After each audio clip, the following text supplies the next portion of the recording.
morning বন্ধুসকল, welcome to my new blog. মই গৌৰৱ আপোনালোকক আজিৰ পৰা এটি নতুন ব্লগ চেনেল এটা আৰম্ভ কৰিছোঁ। আগতে মোৰ এটা চেনেল আছে, আচলতে সেইটোত মই আৰ্টৰ বস্তুসমূহ তাত দিওঁ। সাধাৰণতে ছবি আঁকি পেলাই মই তাতে আপলোড কৰি থাকোঁ আৰু প্ৰতি সোমবাৰে মই তাতে ছবিসমূহ দিবলৈ চেষ্টা কৰোঁ। তাতে ষ্টুডেণ্টসমূহে শিকিব পাৰে বা নতুনকৈ শিকিব বিচাৰিলে শিকিব পাৰে। আপোনালোকে চাব পাৰে। চেনেলটো গৌৰৱ কুমাৰ দাস বুলি আছে চেনেলটো। নামটো মাৰিলে তাত আহি যাব আৰু তাৰ লগতে মই এইটো ব্লগ এটা আৰম্ভ কৰিছোঁ। ডেইলি কিছুমান কাৰ্য কৰি থকা হয়। বিশেষ একো নাই, চিম্পল লাইফ এটা। মোৰ বৰ বেছি ঘূৰি ফুৰা টাইপৰ তেনেকৈ নহয়। মই ঘৰতে থাকোঁ প্ৰায়, আৰু সৰুৰ পৰাই মোৰ এইটো অভ্যাস হৈ গ'ল। অকলে থাকি কামসমূহ মানে কৰোঁ। গতিকে মোৰ এটা চিম্পল লাইফ এটা আপোনালোকে যদি চাবলৈ ভাল পায় তেতিয়াহ'লে মোৰ চেনেলটো চাই থাকিব আৰু দেখিব নতুন নতুন মই কিছুমান ভৰাব পাৰোঁ নেকি, অলপমান বেলেগ ধৰণে প্ৰস্তুত কৰিব পাৰোঁ নেকি চাম। বৰ বেছি হেৰি কৰা নাই। আপোনালোকৰ সঁহাৰি পালে মই নিশ্চয় আৰু আগবাঢ়ি যাবলৈ চেষ্টা কৰিম। নতুন কিবা কিবি দিবলৈ চেষ্টা কৰিম মই। আৰু কেতিয়াবা মই মাজে মাজে দৌৰত যাওঁ যদি, বা সাধাৰণ ওচৰে পাজৰে বস্তুবিলাক আপোনালোকক দেখুৱাবলৈ চেষ্টা কৰিম। ধন্যবাদ। গুড মৰ্ণিং বন্ধুসকল। ৰাতিপুৱা আজি উঠিলোঁ। আজি দিনটো কি কৰোঁ আজি মই দেখুৱাবলৈ আপোনালোকক চেষ্টা কৰিম। আপোনালোকে চাই থাকক। ৰাতিপুৱা উঠিলোঁ, টেবুলখনত চাহ খাওঁতে অকণমান দাগ লাগিলে, গতিকে অকণমান কলিনটো লৈছোঁ। লৈ পেলাই অকণমান টেবুলখন চাফা কৰিবলৈ চেষ্টা কৰিছোঁ।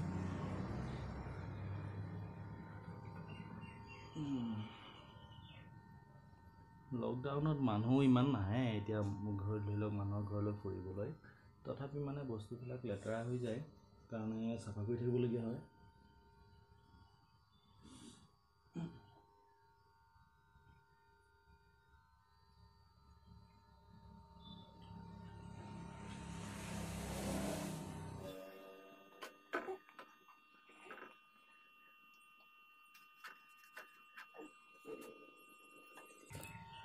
গতিকে চাই থাকক।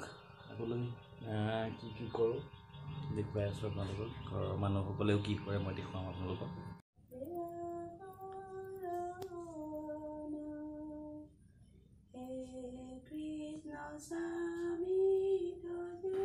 মায়ে সদায় ৰাতিপুৱাই গা পা ধুই অকণমান চাকি বন্তি জ্বলাই অকণমান প্ৰাৰ্থনা কৰে। কি কৰিব, মানুহজনী চাপৰ, ঢুকি নাপায় বাবে মাজে মাজে উঠাই দিবলগীয়া হয়। গুড মৰ্ণিং বন্ধুসকল। আমাৰ ঘৰত শিৱ পূজা এভাগ আছে। পৰহি মানলৈ হ'ব, শনিবাৰলৈ। গতিকে আজি মানে গোটেই ঘৰৰ কাপোৰবিলাক উলিয়াই আজি ধুই দিছে, যাতে ঘৰখন অকণমান পবিত্ৰ হৈ থাকে। গতিকে গোটেই কাপোৰ হৈ গৈছে গোটেই ঘৰখনতে। মই দেখিছে ৰছী বান্ধি মই ৰাতিপুৱাৰ পৰা তত পোৱা নাই। তাতে অকণমান সহায় কৰি দি আছোঁ, কাৰণ পূজাই বনাই থকা ঘৰটোতে কৰাৰ কথা ভাবি আছে। গতিকে জেগাখিনি অকণমান চাফ চিকুণ কৰি ৰাতিপুৱাৰ পৰা ঠিক কৰি আছে। দেউতাই দৌৰি আছে। ৰাতিপুৱা আমৰ ঠাল লাগিব, তাৰপিছত পদুম পাত, কিবা কিবি তেনেকুৱা সামগ্ৰীবিলাক লাগিব, কিন্তু এতিয়া বজাৰত পাবলৈ দিগদাৰ হৈছে। গতিকে দেখা যাওক পূজা ভাগ কৰিব পৰা যায় নে নাযায়, তথাপি মানে ব্যৱস্থাখিনি কৰি আছোঁ। ৰাতিপুৱাৰ খাদ্যৰ কাৰণে প্ৰস্তুতি আৰম্ভ হৈ গৈছে। পিঁয়াজ কাটিছে, কি বনাবা? আলু পিটিকা আৰু দালি পিটিকা। আৰু মাটো মন্দিৰলৈ গ'ল চাগে। আজি সোমবাৰ, গতিকে মায়ে ৰাতি নিৰামিষ খাইছে। ৰাতিপুৱাই আজি মন্দিৰলৈ গৈছে। আজি বলবমো আছে নেকি ন? আজি বলবম। আজি বুলি নহয়, এই শাওণ মাহটো আৰু হৈয়ে থাকিব। ইয়াতে কি ভাত বহাই দিছা? ঠিক আছে, বিৰাট ভোক লাগিছে মোৰ আজি।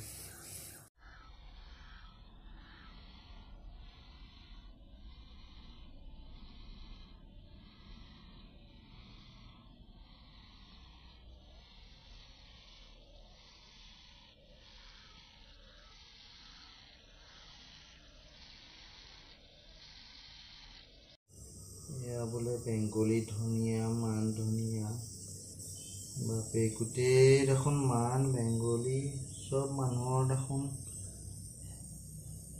জাতিৰ নামতে ৰাখি থৈ দিলে ধনিয়াটো চাগে নিজেই গম নাপায় কোনটো বংশৰ পৰা আহিলে ধনিয়াটো চাগে নিজেই গম নাপায় কোনটো বংশৰ পৰা আহিলে দিছো দুটামান ইয়াৰ পৰাই এয়া হৈছে মান ধনিয়া বুলি কয় নাজানো আৰু ফকাছ হোৱা নাই ভালকৈ এতিয়া হৈছে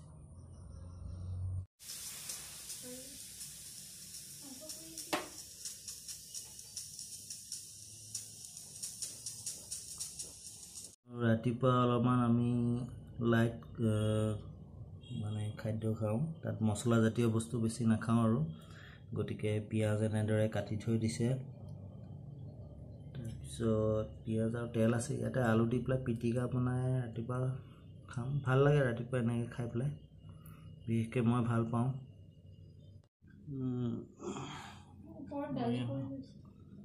আচ্ছা এইটো দালি আৰু আলু পিটিকা মা আহি পেলাই পালেহি মন্দিৰত কিমান মানুহ আছে মন্দিৰত বেছি মানুহ নাই 5জনকো সোমাব দিছে তাৰপিছত আকৌ ওলাব দিছে ভিৰ হ'ব দিয়া নাই কৰোণাৰ কাৰণে তাৰপিছত এইটো শাওনৰ এইটো দ্বিতীয় সোমবাৰ সেইকাৰণে ভক্তগণক আহিব নিদিলেও মনত দুখ লাগিব সেইকাৰণে তেওঁলোকে চাকিগছ জ্বলাম বুলি বহুত আশা কৰি আহিছে মামাহঁত অহাৰ কথা আছিলে নেকি মামাহঁত অহাৰ কথা আছে প্ৰসাদ লৈ পেলাই আহি পোৱাহি নাই যদি দেৰি হয় মন্দিৰ বন্ধ কৰি দিব মই ফোন কৰিছোঁ আহিম বুলি কৈছে মানুহ বেছি হ'লেতো কৰোণাও হ'ব পাৰে ন কাৰণে ক'ভিড প্ৰটোকল মানি পেলাই তেওঁলোকক চাকি জ্বলাবলৈ দিয়া হৈছে ভক্তসকলক এতিয়া অলপ পিছতে 12টা বজাত মন্দিৰ বন্ধ কৰি দিব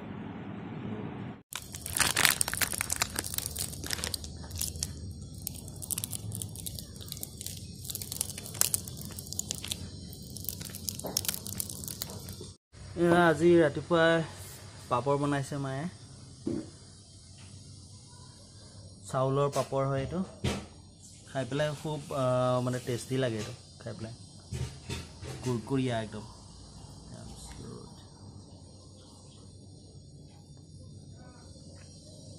এইখিনি আকৌ ৰ'দত শুকাবলৈ দিব ৰ'দত এদিন বা দুদিন শুকোৱাৰ পিছত যেতিয়া টাইট হৈ যায় তেতিয়া তেলত মানে এইটো অকণমান ডিপ ফ্ৰাই কৰি পেলাই খাব পাৰে ইয়াত আৰু কি দিছা ইয়াত শুকান জলকীয়া গুড়ি ক'লা জিৰা নিমখ ইয়াত শুকান জলকীয়া গুড়ি ক'লা নিমখ আৰু কি দিছা ক'লা জিৰা দিছে ৰ'দত শুকাবলৈ ওপৰলৈ লৈ গৈছে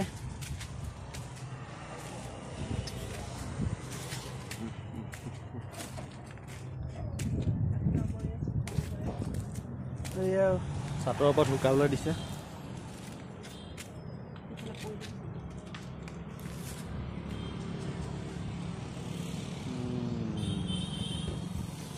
ধুনীয়া বতাহ মাৰি আছে ইয়াত বতাহটো ধুনীয়া লাগিছে ওপৰত কি আনিছে চিঙৰা আনিছে দেখোন চিঙৰা